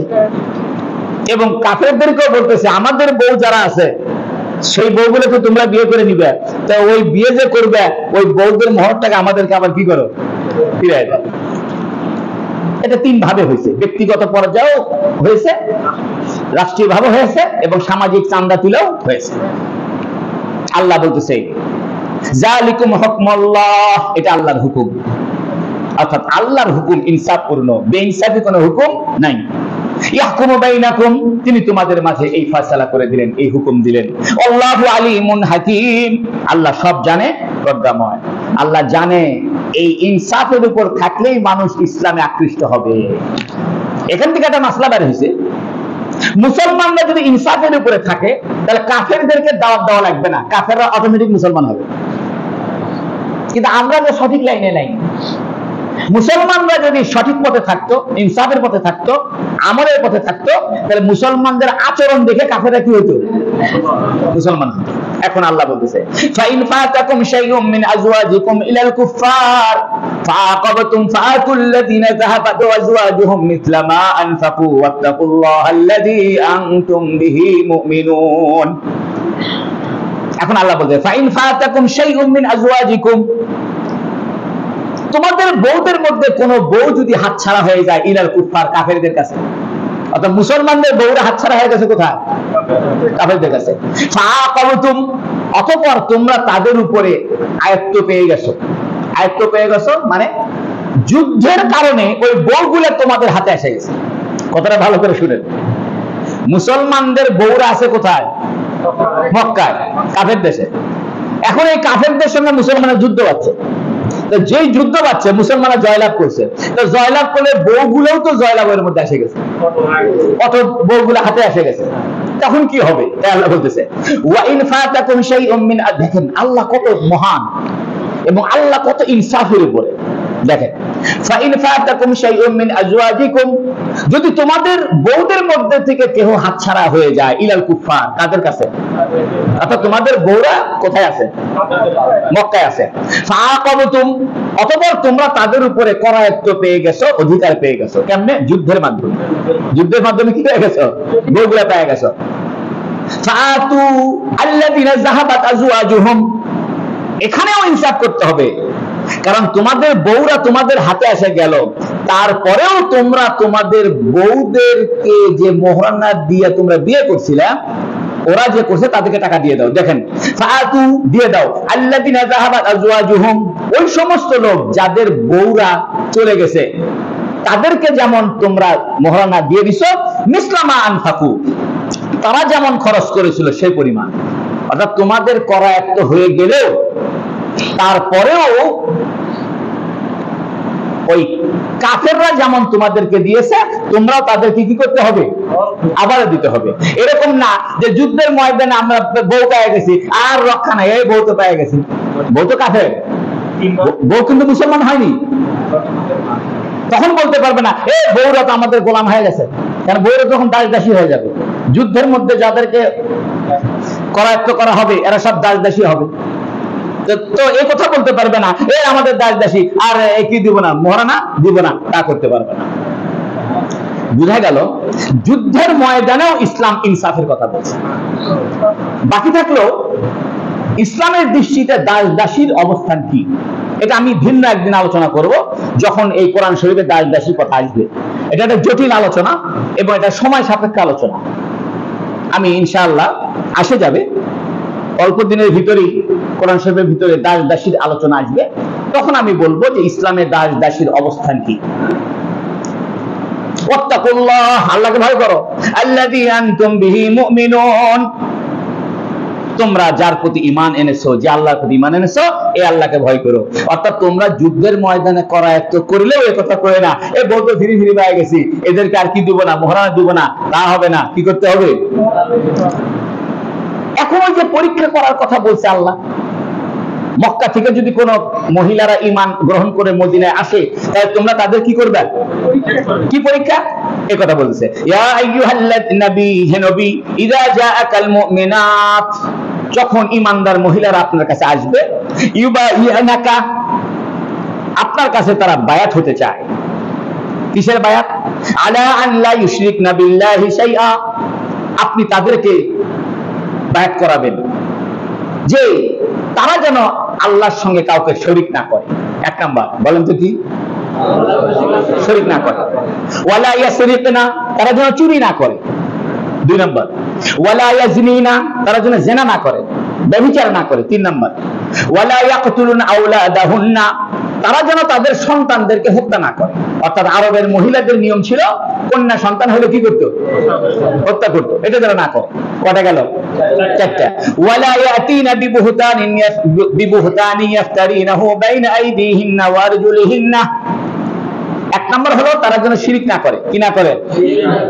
2 নম্বরে চুরি না করে, 3 নম্বরে জিনা না করে, 4 নম্বরে সন্তান হত্যা না করে, 5 নম্বরে এরা যেন অপবাদ না দেয়। ওয়ালা ইয়াতিনা, এই মহিলারা যেন না দেয় বিবুহতান, কোনো অপবাদ না দেয়। কি বিষয়? ইফতারিনাহু, যে অপবাদ তারা আরোপ করে, বাইনা আইদিহিন্না ওয়া আরজুলিহিন্না, তাদের বিষয়ে অথবা তাদের হাত এবং পায়ের মধ্যস্থিত বিষয়। তাদের হাত আর পায়ের মধ্যস্থিত বিষয় মানে তাদের গুপ্তাঙ্গের বিষয়। এটা পরে বলতেছি এটা অর্থ কি। এই 5টা নির্দেশ দিছে। আরেকটা নির্দেশ দিছে, সেটা কি? ওয়ালা ইয়াসিনাকা ফি মারুফিন, ওরা যেন, হে নবী, আপনার নীতিগত কোন বিষয়ে তারা যেন আপনার নাফরমানি না করে। সব মিলে কয়টা? 6টা। ফাবায়াহুন্না, যদি এগুলো মহিলারা স্বীকার করে নেয় তাহলে আপনি তাদেরকে বায়াত করবেন। আচ্ছা, তারপরে কি করবেন? ওয়াস্তাগফির লাহুন্নাল্লাহ, এবং এই মহিলাদের ব্যাপারে আল্লাহর কাছে আপনি ক্ষমা প্রার্থনা করবেন। ইন্নাল্লাহা গফুরুর রহিম, অবশ্যই আল্লাহ পাক ক্ষমাশীল, দয়ালু। এটা হলো আপনার 12 নম্বর আয়াত। কয় নম্বর আয়াত? এখন আসেন, মহিলাদেরকে যখন বায়াত নেয়, একটা ঘটনা, একটা হাদিস শুনাই, তাহলে বিষয়টা পরিষ্কার। আপনাদের কষ্ট হচ্ছে না তো? এই আয়াতটা নাযিল হয়েছে ফতে মক্কার পরে। আগের আয়াতটা নাযিল হয়েছে হুদায়বিয়ার সন্ধির পরে। আর এই 12 নম্বর আয়াত নাযিল হয়েছে কখন? মক্কা বিজয়ের পরে। অর্থাৎ হুজুর সাল্লাল্লাহু আলাইহি ওয়াসাল্লাম মক্কা বিজয় হয়ে গেল, রক্তপাতহীন বিজয়, নবী মক্কা দখল করে ফেললেন। এখন দলে দলে মানুষ এসে মুসলমান হচ্ছে, মহিলারা আসতেছে। তো নবী আলাইহিস সালাম সাফা পাহাড়ের উপরে, যারা আপনারা হজ করতে গেছেন, সাফা পাহাড়ে উঠছেন। নবী ইসলাম প্রথমে পুরুষদেরকে বায়াত করিয়েছেন মক্কার চত্বরে। এরপর নবী ইসলাম সাফা পাহাড়ে উঠছেন। উঠে হযরত ওমরকে বললেন, মহিলাদেরকে সব বসাও, আমি যা বলি এগুলো জোরে জোরে বলো। তখন নবী আলাইহিস সালাম সাফা পাহাড়ের উপরে দাঁড়িয়ে মহিলাদেরকে বায়াত করাইছেন। হযরত আয়েশা সিদ্দিকা রাদিয়াল্লাহু আনহা বলেন যে নবী আলাইহিস সালাম মহিলাদেরকে যে বায়াত করিয়েছেন, চুক্তি করিয়েছেন, নবীর হাতের সাথে কোন মহিলার হাত স্পর্শ করেনি। সুবহানাল্লাহ। আমাদের ভণ্ড বীরেরা কি করে? খালি হাত ধরেনি, গাও টিপে দিচ্ছেন। নবী আলাইহিস সালাম যে মহিলাদেরকে বায়াত করছেন, এতে মহিলার হাতের সাথে নবীর হাত কি লাগেনি। এখান থেকে একটা মাসলা বের হয়েছে যে মহিলাদের বায়াত জায়েজ আছে। বায়াত 3 প্রকার। বায়াত কয় প্রকার? এটা আগে বলছি না আপনাদেরকে? বলিনি? 1 নম্বর বায়াত হলো বায়াত আলাল ইসলাম, অর্থাৎ মুসলমান হওয়ার জন্য নবীর কাছে বায়াত গ্রহণ করা, চুক্তিবদ্ধ হওয়া, যে রাসূল আমি ইসলাম গ্রহণ করলাম। আরেকটা বায়াত হলো বায়াত আলাল জিহাদ, জিহাদের জন্য বায়াত, যেমন হুদায়বিয়ার যে বায়াত হয়েছে, বায়াতে রিদওয়ান বলা হয়। এই যে হুদায়বিয়ার যে চুক্তি হয়েছে, বায়াতে রিদওয়ান হয়েছে, এটা কি ইসলাম গ্রহণের বায়াত না জিহাদের বায়াত? আরেকটা বায়াত হলো বায়াত আলা তওবা অথবা বায়াত আলাল ইস্তিগফার, অর্থাৎ ক্ষমা প্রার্থনা করার জন্য বা নেক আমলের জন্য বায়াত করা। নেক আমলের জন্য কি করা? বুখারী শরীফে আছে, সাহাবায়ে কেরাম বলতেছেন, বায়াত নবী সাল্লাল্লাহু আলাইহি ওয়াসাল্লাম আলা ইকামিস সালাহ ওয়া ইতাইজ যাকাত, নবী সাল্লাল্লাহু আলাইহি ওয়াসাল্লাম আমাদেরকে নামাজ পড়ার জন্য বায়াত করেছেন, রোজা রাখার জন্য বায়াত করেছেন। তাহলে বায়াত কয় প্রকার? এখন যে বর্তমানে পীর সাহেবরা যে বায়াত করে, এটাও ইসলামে বৈধ। এটা ইসলামে কি বৈধ? কারণ এই বায়াতটা হলো কিসের বায়াত? তওবার বায়াত, নেক আমলের উপরে বায়াত। এই বায়াতটা অবৈধ না। কিন্তু দুঃখজনক হলো আমাদের দেশের ভণ্ডরা, এই মাজারওয়ালারা এই বায়াত আর মুরিদির বিষয়টাকে এমন একটা খারাপ জায়গায় নিয়ে গেছে, গান বাজনা গাঁজা হইচই ভিতরে ফেলেছে। কিন্তু ইসলামী ব্যবস্থাপনায় বায়াত 3 প্রকার। এখন এই বায়াতটা বায়াত আলাল ইসলাম, সাথে সাথে বায়াত আলা তওবা, বায়াত আলাল আমালে সালেহ, 2 বায়াত একসাথে। অর্থাৎ ইসলামও গ্রহণ করাচ্ছে, সাথে সাথে কিছু হুকুম আহকামের কথাও বলে দিচ্ছে। দেখেন কি বলতেছে, ও হাদিসটা শুনেন তো। এই বায়াতের মধ্যে উতবার বেটি হিন্দা, আবু সুফিয়ানের স্ত্রী, কথা বুঝছেন? মাঝখানে একটু বলি, যখন নবী ইসলাম মক্কা বিজয় হয়, মক্কা বিজয় হওয়ার আগে নবী ইসলাম ওই যে আপনার জান্নাতুল মুআল্লা আছে না মক্কায়, আপনারা হজে গেছেন নাকি? হজে গেছেন না? গেছেন না আপনারা? অনেকে আছেন না, হাজী সাহেব আছেন? ওই যে জান্নাতুল মুআল্লা যে পাশে আছে, ওই পাশ দিয়ে নবী মক্কায় ঢুকছেন। জান্নাতুল মুআল্লা পার হয়ে আসলে একটা ওভারব্রিজ আছে বর্তমানে, ওই ওভারব্রিজের নিচে দুইটা মসজিদ আছে, একটা মসজিদুর রায়া, একটা হলো মসজিদুর শাজারা। অর্থাৎ এক জায়গায় নবী পতাকা গাড়িয়ে দিছিলেন, ওইখানে তুর্কির একটা মসজিদ বানায় রাখছে, নাম হচ্ছে মসজিদুর রায়া, রায়া মানে পতাকা। আর এক জায়গায় নবী একটা গাছের নিচে তাঁবু ফেলে আরাম করতেছিলেন, ওইটার নাম হলো মসজিদুর শাজারা। তো নবী আলাইহিস সালাম রাতের বেলা মক্কায় ঢোকেননি, মানে মদিনা থেকে আসতে আসতে আসতে আসতে অনেকদিন লাগে, 15 দিন লাগে আসতে আসতে আসতে সন্ধ্যা হয়ে গেছে। নবী ইসলাম মক্কায় না ঢুকে, অর্থাৎ কাবা ঘরের চত্বরে না ঢুকে, ওই মসজিদে জিন পার হওয়ার পরে যে ওভারব্রিজ, ওইখানে নবী ইসলাম তাঁবু ফেলছে। রাত হয়ে গেছে, 10,000 সাহাবী বাতি জ্বালাইছে, প্রত্যেকটা তাঁবুর ভিতরে বাতি জ্বলতেছে, আলোকিত হয়ে গেছে। আব্বাস নবীর চাচা, সে মুসলমান হয়েছে। আব্বাসের বন্ধু হলো আবু সুফিয়ান। আব্বাসের বন্ধুকে আবু সুফিয়ান। আবু সুফিয়ান তো কাফের ছিল, মানে সবগুলো যুদ্ধ নবীর বিরুদ্ধে করছে, বদরের যুদ্ধ, উহুদের যুদ্ধ, খন্দকের যুদ্ধ, এমনকি হুদায়বিয়ার সন্ধির যে চুক্তি, এটার বিরোধিতা, সবকিছুর সাথে শত্রুতা করছে। তবে আবু সুফিয়ান খুব, মানে আবু সুফিয়ান হারবের ছেলে আবু সুফিয়ান, সে খুব বুদ্ধিমান লোক এবং খুব রাজনীতিবিদ এবং নেতা। আব্বাসের দোস্ত।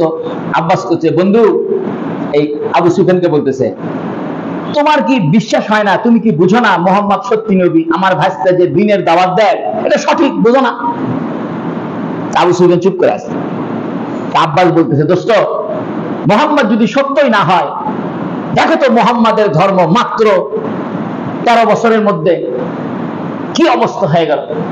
আমাদের সমাজের সম্ভ্রান্ত সব লোকেরা মুসলমান হয়ে গেল, হাজার হাজার মানুষ মুসলমান হচ্ছে, সব বিজয় হয়ে গেছে, মোহাম্মদ এখন মক্কায় চলে আসছে। তোমার কি আর সন্দেহ আছে যে মোহাম্মদ সত্যিকারের নবী কিনা? আবু সুফিয়ান বলতেছে, দোস্ত, আমার কোনো সন্দেহ নাই, আমি বুঝতে পারছি মোহাম্মদ সঠিক নবী। সুবহানাল্লাহ। আব্বাস বলতেছে, দোস্ত, তাহলে চলো আমার ভাইস্তার কাছে তোমাকে নিয়ে যাই। আবু সুফিয়ান বলতেছে, দোস্ত, তোমার ভাইস্তাকে আমাকে মাফ করবে? তোমার ভাইস্তার বিরুদ্ধে সবগুলো যুদ্ধের নেতৃত্ব আমি দিছি, মোহাম্মদ তো আমাকে ক্ষমা করবে না। তখন আব্বাস বলতেছে, দোস্ত, তুমি আমার ভাইস্তাকে চিনলা না, আমার ভাইস্তা তো ক্ষমা করার লোক, তুমি আমার ভাইস্তার সম্পর্কে জানো না, আসো আমার ভাইস্তার কাছে নিয়ে যাই, মুহাম্মদ সাল্লাল্লাহু আলাইহি ওয়াসাল্লামের কাছে নিয়ে যাই। তো এই মক্কার চত্বর থেকে বাইর হয়েছে, ওখানে একটা পাহাড় আছে, জাবাল আবি কুবাইস, ওই পাহাড়টা কাটে কাটে এখন শেষ করে দিচ্ছে, ওই পাহাড়ের উপরে উঠছে। তখন আবু সুফিয়ান বলছে, মা হাযিহিন নিরাম, বুখারী শরীফে আছে, যে এত আলো কিসের? তখন আব্বাস বলতেছে, দোস্ত, হাদা জাইশু মুহাম্মদ, এটা মুহাম্মাদের সেনাবাহিনীর আলো, এই 10,000 বাহিনী আসছে। তখন রাতের অন্ধকারে আব্বাস আর আবু সুফিয়ান আস্তে আস্তে নবী সাল্লাল্লাহু আলাইহি ওয়াসাল্লামের তাঁবুর ঘরে ঢুকছে। ঢুকার সাথে সাথে নবী বলতেছে, ইয়া আবা সুফিয়ান, এ আবু সুফিয়ান, এতদিন পর তোমার হুঁশ হলো, এতদিন পর তুমি বুঝতে পারলা? আবু সুফিয়ান বলতেছে, ইয়া রাসূলুল্লাহ, আমার অপরাধ কি ক্ষমা হবে? নবী আবু সুফিয়ানকে চাপে ধরছে, ধরে বলতেছে, শুধু তোমার ক্ষমা হবে না, আগামী কালকে তোমার ঘরে যে আশ্রয় নিবে তাকেও আমি ক্ষমা করে দিব। উলাইকা আবাই ফাজিনি বিমিথলিহিম ইদা জামাতনা ইয়া জারিরাল মাশাবিউ। নবী ইসলাম মক্কা বিজয়ের দিনে ঘোষণা দিছে, মান দাখালা ফি দারি আবি সুফিয়ান, যে আবু সুফিয়ানের ঘরে প্রবেশ করবে সে নিরাপদ। যথাযোগ্য মর্যাদা দিছে আবু সুফিয়ানকে। এই মক্কা বিজয়ের আগের রাত্রে কে মুসলমান হয়েছে? আবু সুফিয়ান মুসলমান। এই আবু সুফিয়ানের বউ হিন্দা, সে হামজা রাদিয়াল্লাহু আনহার কলিজা চাবাইছিল, মনে জানেন না আপনারা? উহুদের যুদ্ধে, কিসের যুদ্ধে? উহুদের যুদ্ধে আবু সুফিয়ানের বউ, সেও বড় নেতা, নেত্রী, সে হলো আবার ওতবার বেটি, ওতবা সাহেবা রবিয়া, এই চারটা হলো পাক্কা কাফের। এই ওতবার বেটি হলো হিন্দা, হিন্দা আবার মুসলমান হয়ে গেছে। এখন এই চুক্তির মধ্যে, বায়াতের মধ্যে হিন্দা আসছে। নবী ইসলাম বলতেছে, বায়ানাকা আলা আল্লা ইশরিকনা বিল্লাহি শাইআ, তোমরা আল্লাহর সঙ্গে কারো শিরিক করবা না। তখন হিন্দা বলতেছে, ইয়া মুহাম্মদ, হিন্দা বয়স কত? আবু সুফিয়ানের বউ বুঝেন না, আবু সুফিয়ান তো নবীর চেয়ে বয়সে বড়। বলতে ইয়া মুহাম্মদ, অথবা কোন বর্ণনা আছে ইয়া রাসূলুল্লাহ, আমরা তো শিরিক করতাম, মূর্তি পূজা করতাম, এ কথা সত্য, তবে আমরা বুঝতে পেরেছি আমাদের মূর্তি পূজা ভুল ছিল। সুবহানাল্লাহ। নবী বলতেছে ওয়ালা ইয়াসরিকনা, তোমরা চুরি করবে না, সব মহিলাদেরকে বলতেছে। আবু সুফিয়ানের বউ হিন্দা, সে মুসলমান হয়েছে, তো বলতেছে ইয়া রাসূলুল্লাহ, আমার স্বামী আবু সুফিয়ান একটু কৃপণ আছে, মধ্যে মধ্যে তার পকেট মারিয়া আমি কিছু খরচ টরচ করি, এটা কিছুদিনের মধ্যে হবে? তখন নবী আসলাম হাসে দিছে, আর হযরত ওমর হাসতে হাসতে শীত হয়ে গেছে। বুঝছেন, হিন্দার মতো মানুষ মুসলমান হচ্ছে, এটা কি কম কথা নাকি? এই হিন্দা নবীর কাছে আসলে নবীর ব্যথা জাগ্রত হইতো, হামদার কথা মনে হইতো। এই জন্য নবী ইসলাম বলছে, হিন্দা তুমি আমার সামনে আসিও না, কারণ তোমার দেখলে পর আমার চাচার কথা মনে হয়, কষ্ট লাগে। এখান থেকে একটা মাসলা বের হয়েছে, যাকে দেখলে যার কষ্ট লাগে তার কাছে তার না যাওয়া ভালো। নবী বলতেছে ওয়ালা ইয়াজনিনা, জিনা করবে না। তখন হিন্দা বলতেছে আজাদ মহিলা কোনোদিন জিনা করতে পারে? সম্ভ্রান্ত মহিলা তো কখনো জিনা করতে পারে না। তারপরে বলছে ওয়ালা ইয়াকতুলনা আওলাদাহুন্না, তোমরা তোমাদের সন্তানদেরকে হত্যা করবে না। হিন্দা বলতেছে এটা একটা ছোট লোকি কাজ, এটা একটা অভদ্র কাজ, এটা নির্মম কাজ, কেউ কোনোদিন তার সন্তানকে হত্যা করতে পারে না। তখন আবু সুফিয়ানের হিন্দা বলতেছে তবে আপনি আমাদের সন্তানদেরকে তো হত্যা করছেন, তবে আপনি বুঝবেন না, আমাদের সন্তানরা বুঝবে।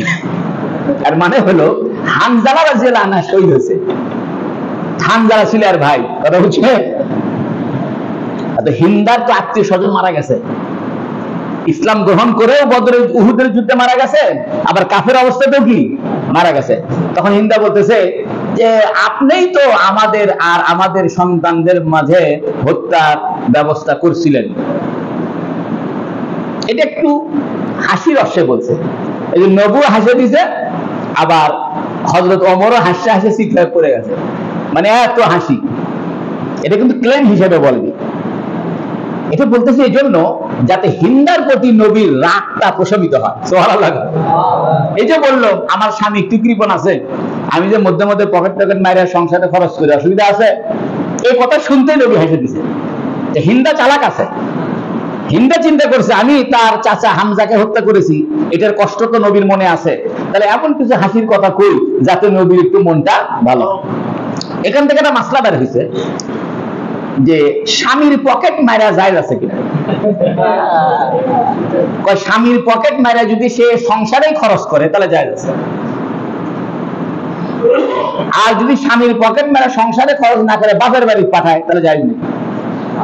তবে যদি স্বামীর অনুমতি নেয়, যে বলে যে দেখো তুমি তো ব্যস্ত থাকো, এর মধ্যে মধ্যে তোমার থেকে কিন্তু কিছু টাকা পয়সা নিয়ে দান টান করি, এদিক সেদিক করে, অসুবিধা নাই তো?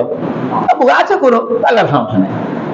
বরং হাদিসে আছে কৃপণ স্বামী যদি হয় আর তার বউ যদি তার পকেট থেকে 2-4 টাকা মাইরা দান করে, তাহলে ওই দানেরও সওয়াব পাবি, ওই স্বামীও সওয়াব পাবি। তবে এত পরিমাণ মারা যাবে না যে পরিমাণ মারলে স্বামীর কষ্ট হয়। মনে করেন আলমারি তুই 1 লাখ, 1 লাখই মারে দিয়ে চলে গেছে, মানে 10 টাকা টান দিলে সেটা একটা অসুবিধা নেই, কারণ রিজনেবল। অর্থাৎ স্বামী যদি কৃপণ হয়, স্বামীর যদি অনুমোদন থাকে, তাহলে বউ এটা খরচ করতে পারবে। ওয়ালা ইয়াতিনা বিবুহতানি ইফতারিনাহু, আপনি 10 মিনিট দেন এই সূরাটা শেষ করে দিই। হ্যাঁ, অসুবিধা হবে না তো? ওয়ালা ইয়াতিনা বিবুহতানিন তাফতারিনাহু, তোমরা অপবাদ দিবে না, যে অপবাদ তোমরা দাও বাইনা আইদিহিন্না ওয়া আরজুলিহিন্না, তোমাদের হাত এবং পায়ের মাঝখানের বিষয়। এর মানে হলো আরবের একটা নিয়ম ছিল, আরবের মহিলারা করতো কি, জেনা করতো, জেনা করে সন্তান হয়েছে আরেকজনের, স্বামীর নামে চালায় দিত, বলতে এটা আমার এই স্বামীর ছোট, আসলে এটা এই স্বামীর না, এটা আরেকজনের। অথবা অপরের সন্তানকে নিয়ে এসে বলতো এটা আমার অমক স্বামীর, এটা আমার এই স্বামীর ছেলে। অর্থাৎ এখান থেকে দুটো কথা বের হয়েছে, একটা হলো কোন সতীসাধ্যী নারীকে আপনি অপবাদ দিতে পারবেন না যে এই মেয়ে অমকের সাথে ভুট লাইন করে, এই মেয়ে অমকের সাথে পরকীয়া করে, এই ধরনের অপবাদ দেওয়া জায়েজ নেই। কিন্তু আমাদের দেশে এটা আছে, মানে একজনের ফ্ল্যাটে একজন বসবাস করে, ওর বাড়ি থেকে এক চ্যাংড়া যাতায়াত করে, ওর সাথে লাইন আছে রে, কিভাবে করছে কি করছে, এগুলো করা সম্পূর্ণ হারাম। পরিষ্কার না দেখা পর্যন্ত একদম অপবাদ দেওয়া হারাম। আর দ্বিতীয় কথা, অন্যের সন্তানকে নিজের স্বামীর সন্তান বলে চালায় দেওয়া হারাম। এখান থেকে একটা মাসলা বের হয়েছে, আমাদের দেশে যে পালিত সন্তান রাখে, আমরাও করতেছি কি, সন্তান কিন্তু আরেকজনের, আর পাইলবের নিয়ে এর বাপ এর নাম বাপের নামে দিয়ে দিচ্ছে, এর বউকে মায়ের নাম দিচ্ছে, জায়েজ নেই। কথাটা বুঝলেন? আমাদের দেশে হাজার হাজার কাজ হচ্ছে। সন্তানকে পাইতে নিছে, নিয়ে স্কুলে ভর্তি করার সময় বাপের নামের জায়গায় কার নাম দিচ্ছে?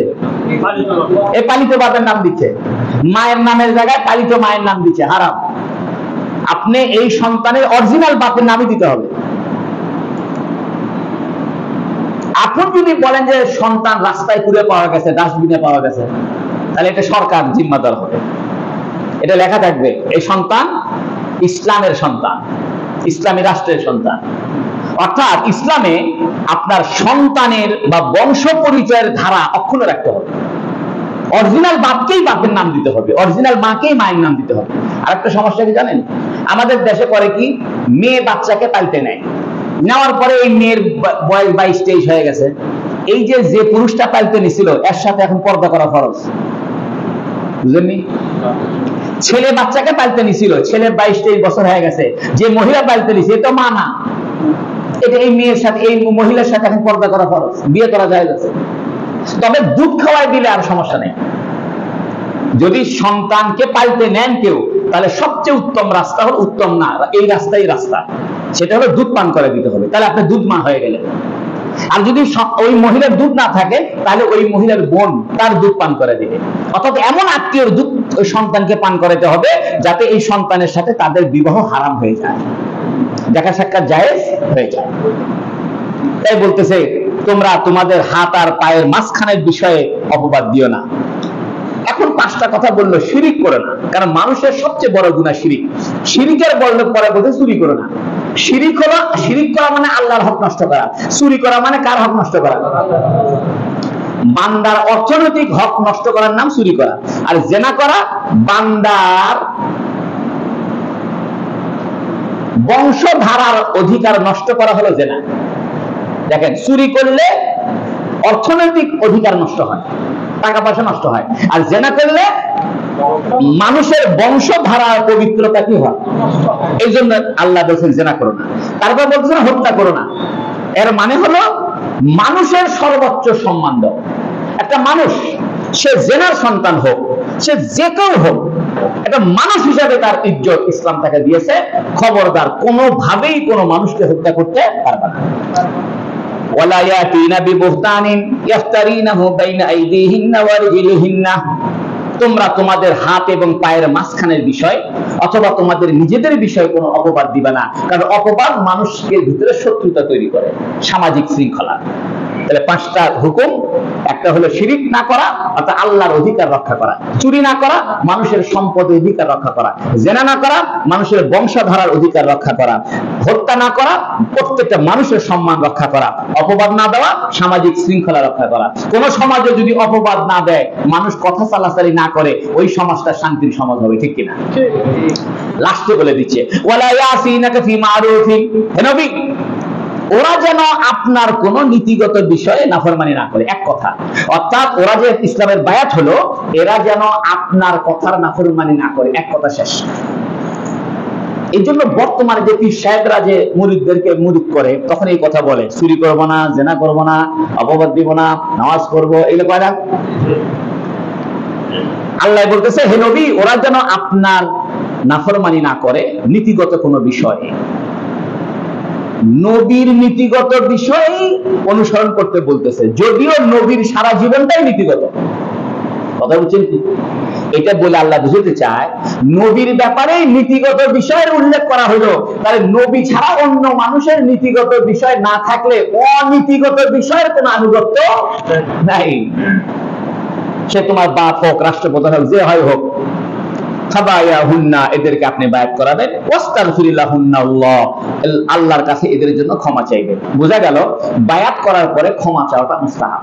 এই জন্য পীর সাহেবরা মুরিদদেরকে বায়াত করে পরে আবার কি করে? ইস্তেগফারের দোয়া করে। ইন্নাল্লাহা গফুরুর রহিম, আল্লাহ পাক ক্ষমাশীল দয়ালু। সর্বশেষ আয়াত, ইয়া আইয়ুহাল্লাযীনা আমানু, হে ইমানদাররা, লা তাতাওয়াল্লাউ, বন্ধু বানিও না, কওমান ওই সম্প্রদায়কে, গদিবাল্লাহু আলাইহিম আল্লাহ যাদের উপর রাগ হয়েছে। বলেন তো আল্লাহ রাগ হয়েছে কাদের উপরে? না না, ভালো করে বুঝে বল। গায়রিল মাগদুবি আলাইহিম ইহুদি। আল্লাহ রাগ হয়েছে কাদের উপরে? আর পথভ্রষ্ট কারা? খ্রিস্টানরা।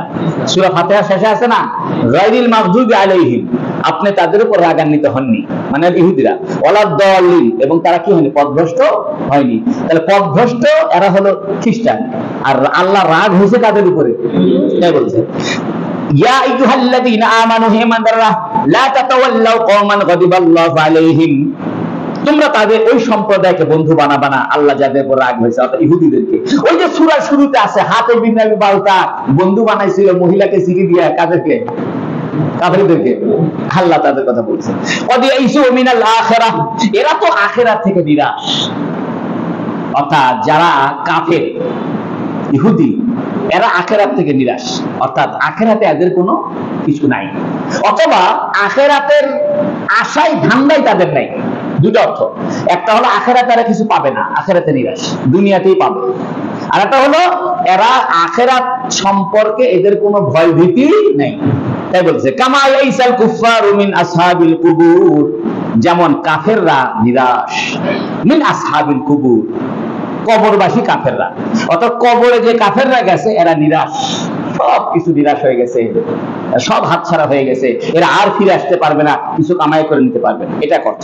আর অর্থ হলো কামা ইয়াইসাল কুফফারু মিন আসহাবিল কুবুর, যেমন কাফেররা কবর সম্পর্কে নিরাশ, অর্থাৎ কবর মৃত্যুর পরে যে কিছু হবে এ কথা কাফেররা মানেই না। এই জন্য মক্কায় কয়েক ধরনের কাফের ছিল। এক ধরনের কাফের আখিরাত বিশ্বাস করত, আল্লাহকে বিশ্বাস করত, তবে শিরক করত। আবার মক্কার কিছু কাফের ছিল আল্লাহকে বিশ্বাস করে কিন্তু আখিরাতে বিশ্বাস করে না। মনে করে আল্লাহর বিশ্বাসের সাথে দুনিয়ার লাভ লোকসানের সম্পর্ক, অর্থাৎ দুনিয়ায় ভালো থাকতে চাইলে দেবতার পূজা করতে হবে, আর দেবতার পূজা না করলে দুনিয়ার কষ্ট, মরার পরে কিছু নেই, এ কথা বিশ্বাস করতো অনেক কাফের। কয়েক ধরনের কাফের ছিল। তাই আল্লাহ বলতেছে ইয়া আইয়ুহাল্লাযীনা আমানু, হে ঈমানদারেরা, লা তাতাওয়াল্লাউ কওমান, ওই সম্প্রদায়কে বন্ধু বানাইবে না, গাদিবাল্লাহু আলাইহিম, আল্লাহ যাদের উপর রাগ হয়েছে, অর্থাৎ ইহুদিরা, ওয়াদিয়াইসু মিনাল আখিরাহ, এই ইহুদিরা তো আখিরাত থেকে নিরাশ।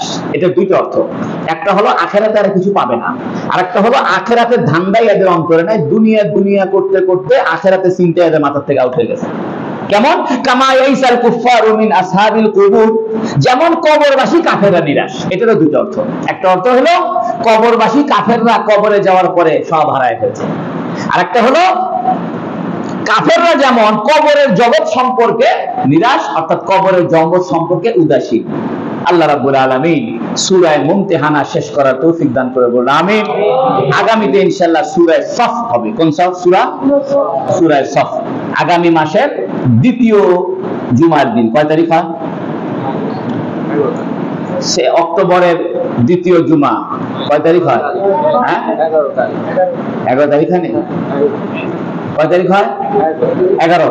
ঠিক আছে ইনশাআল্লাহ। সবাই একটু দরুদ শরীফ পড়েন। আল্লাহুম্মা সাল্লি আলা মুহাম্মাদ ওয়া আলা আলি মুহাম্মাদ কামা সাল্লাইতা আলা ইব্রাহিম ওয়া আলা আলি ইব্রাহিম ইন্নাকা হামিদুম মাজিদ।